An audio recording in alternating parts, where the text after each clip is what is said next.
Welcome to the Two Angry Men podcast. Mark, I got to tell you, my takeaway from the Karen Reed verdict is that conspiracy theories ruled the court, that this is a time where juries, and I'm not saying that she did it, but what I'm saying is there has never been a time in my life where people will embrace a conspiracy theory like they never did before in court. People used to be called wackos when they believed in conspiracies. I remember as a kid, I was deeply involved, actually, even as a 16-year-old, in the Kennedy assassination conspiracy theories. I actually worked with some of the authors when I was a teenager, and people thought I was crazy.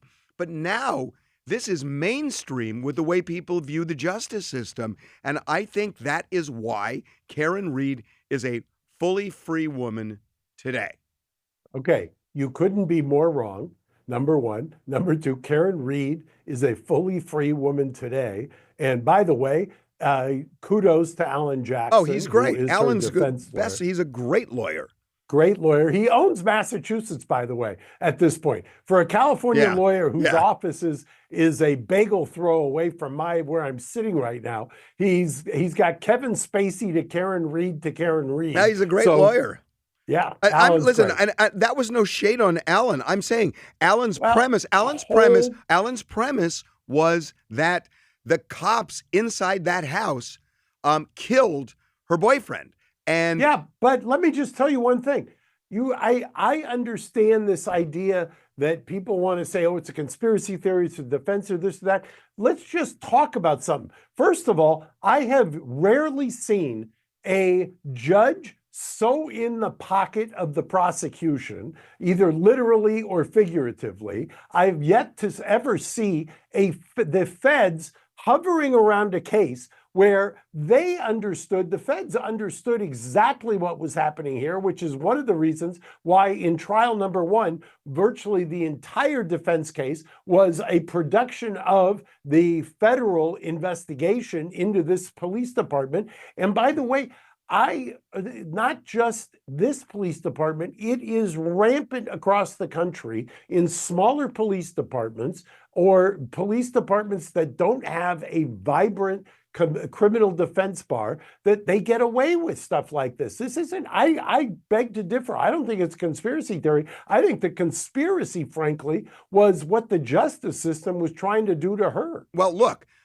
I'm not disagreeing with you, but what I'm saying is the premise here is there was a conspiracy to frame Karen Reed. That's what I'm saying. Right. And that you go back pre-1990, before O.J. Simpson, and juries wouldn't buy the notion that cops are corrupt. They just wouldn't buy it. Not all the time, but most of the time they wouldn't buy it. I can think historically of cases where I would disagree with that. But remember a couple of things. I used to say about the OJ case, people would say, what a travesty, what a travesty. I'd say, how often does your lead detective basically get called out and commit perjury in the middle of a murder case, right? For OJ and Mark Furman. How about this case? The guiltiest man I've ever covered in my whole career, OJ Simpson. Sorry. I covered that case. Whatever Mark Furman I was across the hall for most of that case in another matter. But you had a cop who was fired for between trial number one and trial number two, who was the lead investigator in this case. You had cop after cop who was literally tripped up over what they were doing. You had a so-called rebuttal expert in this case who basically fabricated his resume. This was, God forbid that you didn't have a robust criminal defense lawyer in the mix to hold the government accountable. Otherwise, she very easily could have been convicted. Well, I agree. Well, listen, I'm not disagreeing with you. I'm saying that there were elements of that. Everything you just said, I agree with. Plus, one of the things Alan Jackson said in the second trial, he may have said this in the first, he probably did, is how on earth did they not turn that party house inside out and upside down, which they didn't do.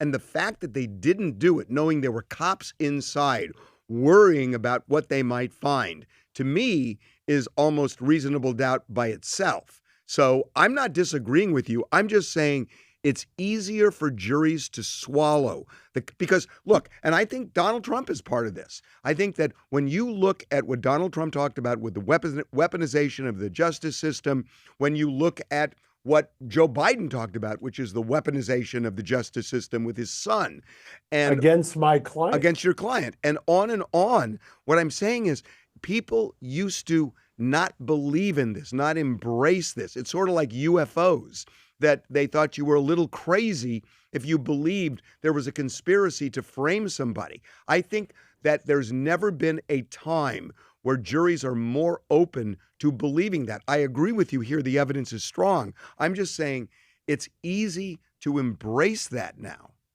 Well, you know, what's interesting, as you were talking, what it reminded me of is Dershowitz used to coin the phrase, maybe he didn't coin it, but he certainly made it famous. Professor Alan Dershowitz, he coined the phrase testify, which was kind of the training for law enforcement when they get up and testify and basically have a practiced idea of just telling the truth that they need in order to convict. My father, who I often talk about, used to talk about LAPD as standing for lost and presumed destroyed. And instead of saying to protect and serve, it should say to arrest and convict, because there is this idea. And mind you, we saw it on full display after the Rodney King case here in Los Angeles. There is this idea that law enforcement has had. And once again, we've talked about it. I think it's a product of kind of the hard on crime law and order 90s, where you did anything to get people convicted. It didn't. When I do a jury voir dire, when I'm questioning jurors, I will ask them, do you believe where there's smoke, there's fire? Or do you believe that if they're not guilty of this, they're guilty of something else? So what the heck? I don't have to hold them accountable, hold the government accountable for proving beyond a reasonable doubt. There is a certain kind of strata of the electorate and of society that do believe in that. And only, in my experience, at least anecdotally, only when they or a loved one is actually charged do people start to say, wait a second here, which is why in the old days I used to say a Democrat was a Republican who'd been indicted. Now that's been flipped. Right. And look, I think you're right that there is that element, but that element has shrunk. People who used to believe that don't believe it anymore, because when you look just at the political landscape, you've got both sides saying it. You've got people attacking the Supreme Court, saying it's illegitimate because of the Dobbs decision. You've got people saying it's illegitimate, on the other side as well. Now that Donald Trump's 3 justices are not in his pocket, there are conservatives who are questioning the legitimacy of the court. So everything is being questioned right now. And that's why I'm saying that I was just thinking before you and I started talking, I was just thinking about it. What a great time to be a criminal defense lawyer, because if you can find sloppy police work, knowing that because television shows like CSI show perfection and cops never have perfection, and then you can weave a theory to just create reasonable doubt, this is the best time I can think of to be a criminal defense lawyer. Well, Karen Reed had a lot going on for her. She's good looking, and that never is harmful unless you've got predominantly female jurors. She had a case where the feds had come in. She had a tremendously able, not just Alan, but the others on the defense team were extremely able. And you had a judge who had that case televised. One of the beauties of having a case televised, I know you'll agree with this, and I used to disagree, and I've come completely full circle.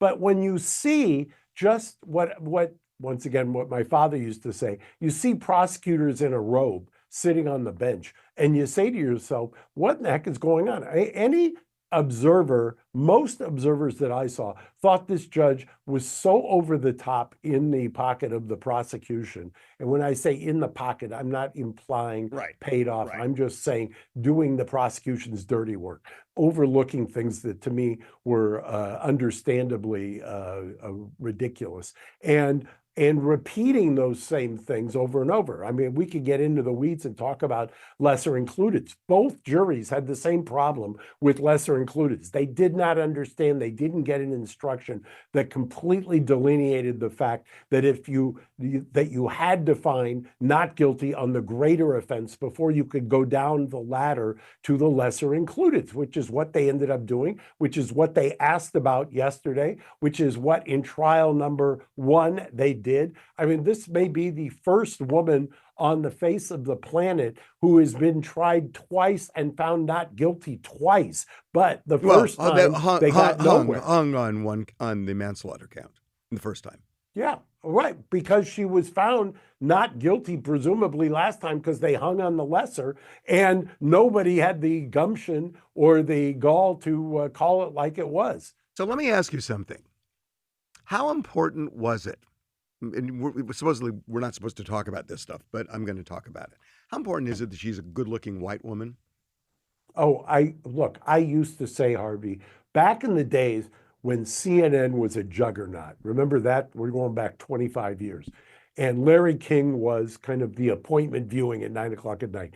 I used to say I'm on speedy dial for missing white women. Yeah. I mean, remember, you could not have a summer go by where the case of the century on cable, and it used to be the axis of evil for defendants. If you were the spouse of a missing white woman, and you were either cable news at night, People magazine during the week, and then the morning shows in the morning, that was what they loved. That's the sweet spot. Well, does it still exist? Because is there an element of that here? I mean, you look at the support for Karen Reed, and you see the number of people that were outside that courthouse and cheering for her. Would it be different if she were different? Well, look, I have always taken. We're not supposed to talk about that. As an whatever. We don't want to call this two angry old white guys. No, I'm not. I've always taken the position that race permeates everything in the criminal justice system. People don't like to hear that, but it's the reality. Race permeates everything in the criminal justice system. And if you don't believe me, go down here 7 blocks away to the criminal courts building, and now the Clara Shortridge Foltz building, and take a look at, and if you've been in that courthouse for 40 some odd years like I have, and watch what happens, who you recycle, where the crimes are. I'll give you one more example sitting here in California, something you may remember. It used to be that when crack cocaine was an epidemic in California, we had prison sentences, you had straight felonies, you couldn't divert. When cocaine then permeated and infiltrated the white suburbs, what ended up happening? All the tough on crime legislators went up there and they voted, okay, now we're going to make those wobblers, we're going to make them eligible for misdemeanors, and we're going to let you divert all of these because a lot of the white kids were getting busted. Race permeates everything in the criminal justice system. It's exactly what Johnny Cochran said in open court in the O.J. Simpson case, and he was right. But beyond race, I kind of want to drill down on this. I think looks matter. I just think that good-looking people just resonate with the public. I mean, in a way, this is a stupid comment because I think it's so obvious, but I just think that caring about Karen Reed has something to do with her looks as well.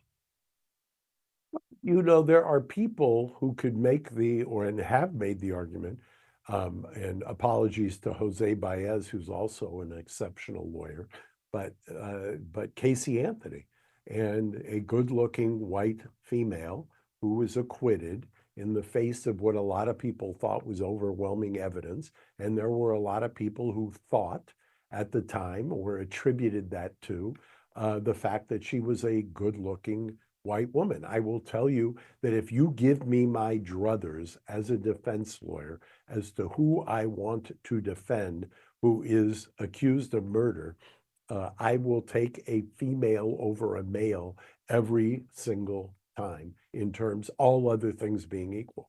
So When that's just on gender. wait, Then you want to talk about wait. looks. Let me. A female over a male when it comes to the way a defendant looks, not the race, but how they look. I thought Yeah, females judge. yeah. I thought females would judge other females more harshly, and that's what I've. Generally, they do, and that's why I said that all other things being equal. But charged with the same crime, a good-looking female in a case where you don't have that kind of way, at least my anecdotal experience, where females are tougher on females, and that's in certain kinds of cases. You get a little bit more leniency, and there's a reason for that. Yeah, you know, in a way, the most damning. Well, first of all, we should say Casey Anthony was not found innocent. Karen Reed was not found innocent, and there's no such thing as being found innocent. So, Unless you're in, I think, Ireland, or I think in Ireland they call it not but I proven. think that's important to say that this is not so much that the jury didn't believe that she didn't do it or didn't believe she did it. It just means they had a reasonable doubt. So I think people overplay verdicts and they assume that it's one or the other. And it could be not only in the middle, it could be 75% they think she did it, but there's enough reasonable doubt. And I just think everybody's got to remember that this doesn't. Right, but the counterbalance to that, and you're absolutely right from a strictly legal standpoint, that's right. But on reputationally, people also don't understand that when you get indicted, as I can't tell you how many times a judge will say, "You see this indictment? I can rip it up. It doesn't mean anything." And but people assume indictment means guilt. Yeah, and I agree with you that there's somebody who may be truly innocent that always has that kind of specter over their head, but at the same time, a lot of times juries simply. I mean, how many cases have you heard of where somebody's found not guilty in a criminal case but civilly liable? It happens all the time, and that just All the means time, they and one of tip the the reasons scales for that is 51-49. Yeah, I mean, and you can define that. In fact, sometimes I've done a jury summation with the chart itself. In fact, Phil Cohen, who is a fine lawyer here, one of the finest trial lawyers around in LA, has a wonderful chart that kind of defines that and the levels. And you can make the argument, and it's perfectly permissible, and it's actually what the law is, that if you believe that it's more probable than not that this person is guilty, that's not good enough. You can say it's clear and convincing, and it's not good enough. Not good enough. Got to be 90-something percent, usually 95 to 99. Some judges won't let you argue up in the upper reaches of percentages. They'll make you. One of the best formulations of reasonable doubt I've heard is the old jury instruction, the old Calgic instruction, where it says if you have two reasonable interpretations, one that points towards guilt, the other that points towards innocence, even if they're not equally strong, if you have a reasonable one that points towards innocence, you must adopt the not guilty. Right, and that seems right. It's funny. My feeling about this is the most damning evidence against Karen Reed is not what happened in court. Well, it actually ended up in court. It's what she did outside of court, which I've been dying to talk to you about today. So she spoke to Dateline, and they were asking her, was it possible that she was so drunk that she may have hit her boyfriend with the SUV? And she's saying things like, well, I asked myself, I mean, I didn't think I hit him, but maybe I clipped him. Could I have tagged him in the knee and incapacitated him? She was just sort of wistfully asking those questions. They ended up playing that. And that's kind of a good example of you got to keep your client under wraps. And we have just seen this over and over, where it's just intoxicating. Here I am saying it's intoxicating to talk to the media and they shouldn't do it, but they shouldn't. Well, I have a couple of thoughts on that. Number one, when you described it, you very accurately described it as almost a wistful kind of rumination on, what if I did what? And you take a look at that, and I'm obviously more closely aligned with the defense on this. She's sitting there being accused in the eye of the storm. Right. Obviously, she's going to think about these things. She's being accused of it. It's idiotic to think that somebody who's being accused of this heinous crime is not going to say, what if, what if, what if? That's why you lay in bed at night and you think about those things. Of course, she's going to do that. And I understand that. And most criminal defense lawyers, very, very successful and practitioners of criminal defense will tell you, you absolutely can't have your client do that. However, there are exceptions. And I think back to Robert Blake, the actor who was accused of murder in California, and he gave an interview, and I believe it was an interview, may have been to Barbara Walters while in county I think jail. it was Barbara Walters. Yeah, and Harlan Braun, who was his then defense lawyer, Harlan quit over it. He felt that strongly. However, that interview was played by the prosecution in the trial. And a lot of the jurors, or some of the jurors, credited that with one of the reasons, and he did not have to testify because of that, and the prosecution introduced it, and they credited that with one of the reasons that they acquitted him.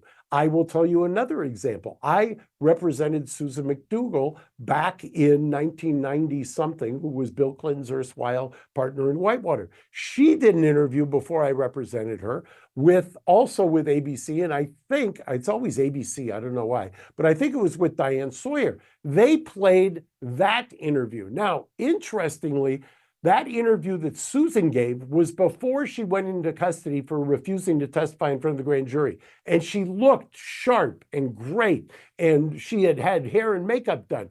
Then when you saw her in the courtroom, and she did testify, and what she had endured in that 2-year span was people gasped.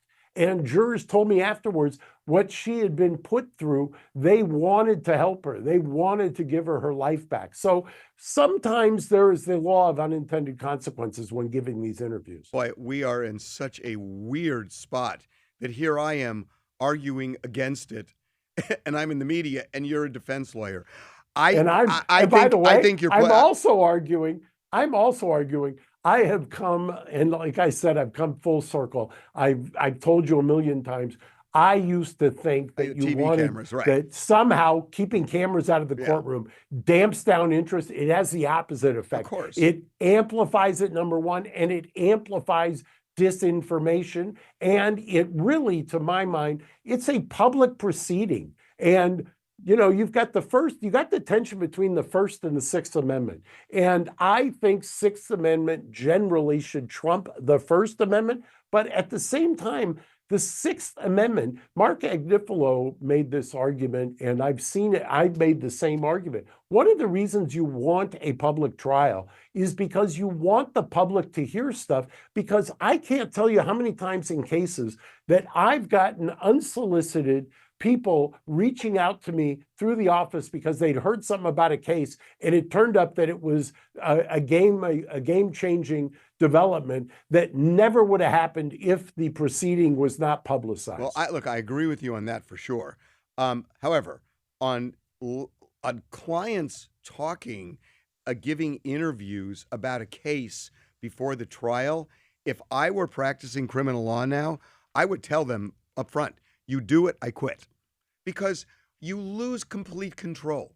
I mean, you are then hoping that this person can deal with an interviewer who may slip in a question, or they give a 1 sentence, or they give a 10-sentence answer.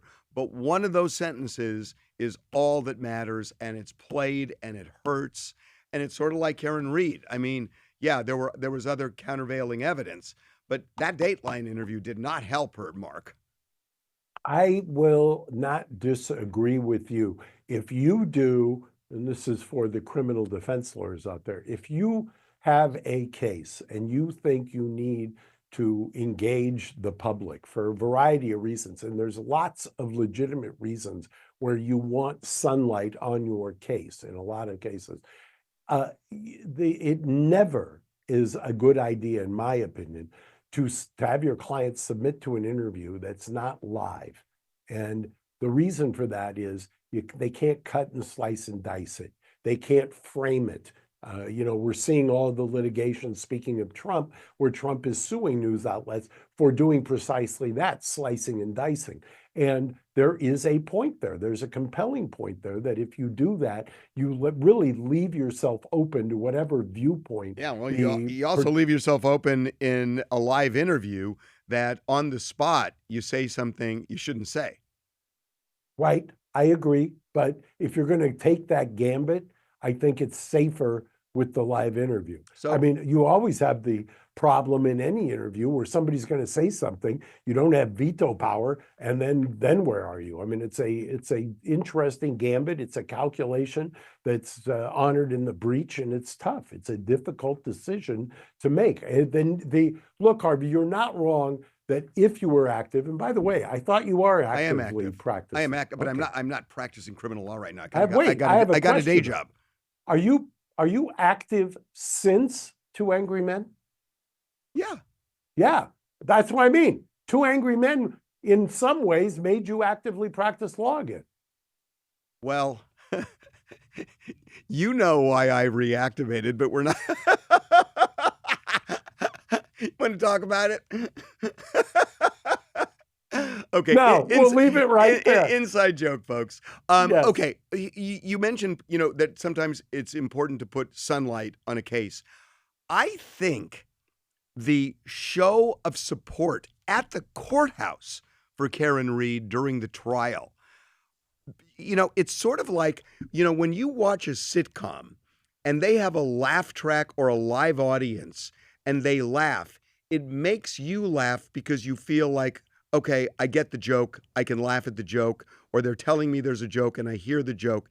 When you see people supporting Karen Read at the courthouse the way they did, and the jury is coming in and out, I think it gives the jury that kind of validation that if they feel like, I kind of think she's not guilty, but how is it going to be when I leave the courthouse and go back to my normal life? What are people going to think?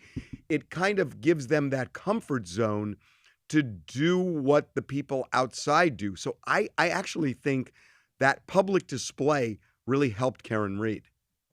You're not wrong, number one. Number two, actually, on many jury questionnaires and in voir dire, which is where you question the jurors in the panel or as a group or individually, and you ask them, especially if they have a connection to one side or the other. I mean, if it's a law enforcement related case and they have a family of law enforcement, or if it's a kind of a case where you identify with the victim or the complaining witness in some way. One of the things you ask, and a lot of judges will ask, is if you got to the point where you had to vote not guilty, could you face that back at your office? Could you face that back at your house? Could you face that at Thanksgiving dinner? Right. That's a legitimate question because we're savvy enough and sociologically self-aware enough to know that those kinds of calculations can cross people's minds.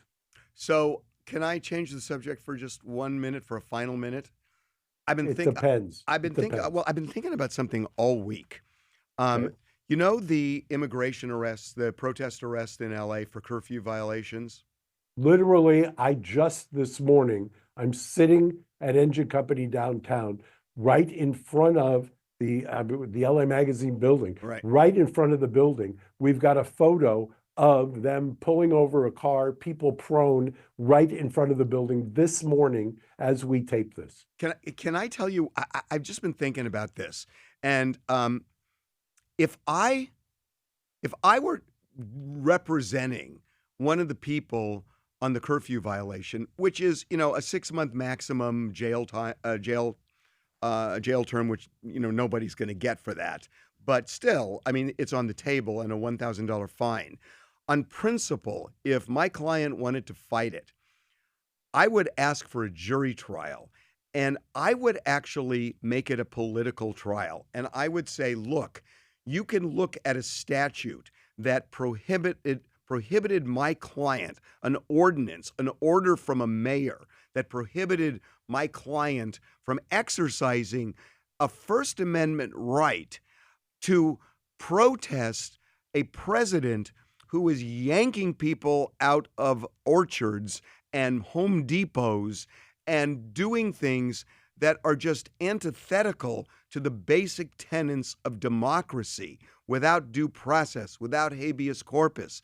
I would just play that to the jury and ask them, accept the higher principle here. Look at the Constitution. Look at democracy. Don't look at some order from a mayor, and basically try to convince them to ignore that ordinance, that mayor's order, because there's a higher principle there. And I've just been thinking about it, that if I were representing them, I would actually go there, because you can't argue you weren't out at 8 o'clock at night if you were.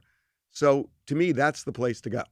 Yeah, except you're never going to get there. There would be a motion to exclude, what they call a motion in limine. In a closing argument.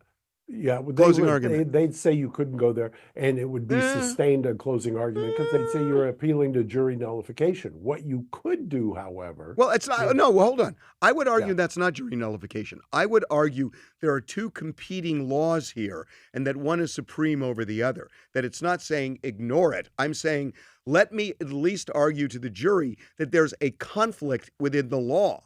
And I know judges generally make that decision, but I would say to the jury, look, the Constitution is yours, and you got to either accept my argument or reject it, that this principle in the Constitution has to supersede, take precedence over some ordinance or order from a mayor.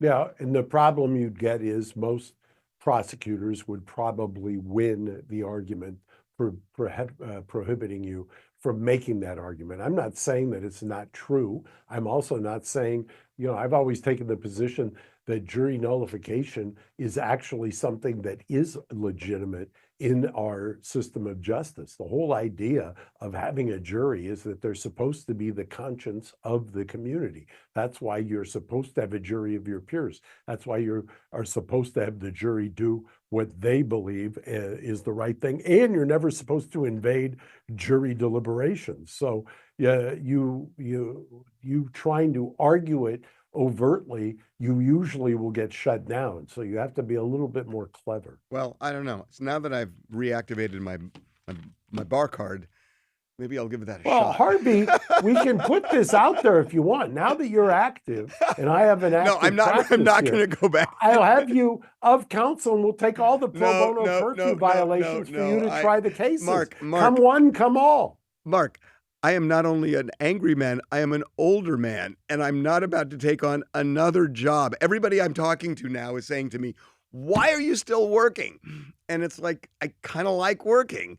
And if they're going to commit me if I take another job, no. Let me channel my inner Bill Maher.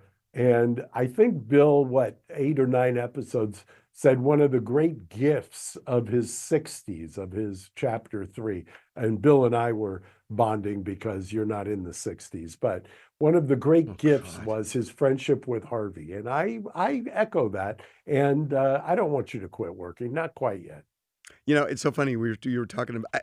I'm totally off the subject, but just when I went on Bill's podcast, I guess now it's a couple of years ago, and we were arguing about something that he was saying that his life in his 60s was the best time of his life, and I was arguing with him on that. It's just not true.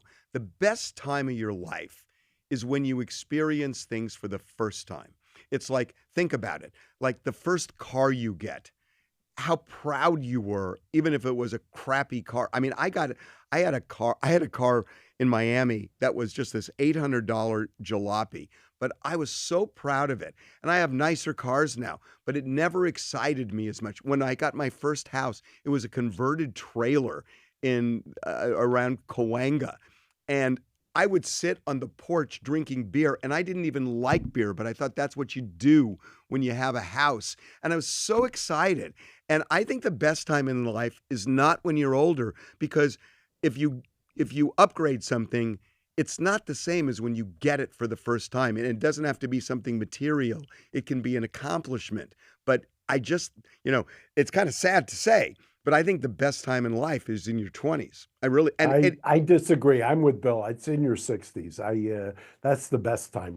There's a certain amount of wisdom, there's a certain amount of having seen it. There's certain things that you can only get just by living and experiencing, and it's been, this decade has been something. I mean, whether it's COVID and the lockdowns and the vaccines and the coming out of COVID and the Trump 1, Trump 2, and the Biden interlude. And it's a very, very exciting time to be alive. And I think everybody kind of gets it. what's the best year of your life?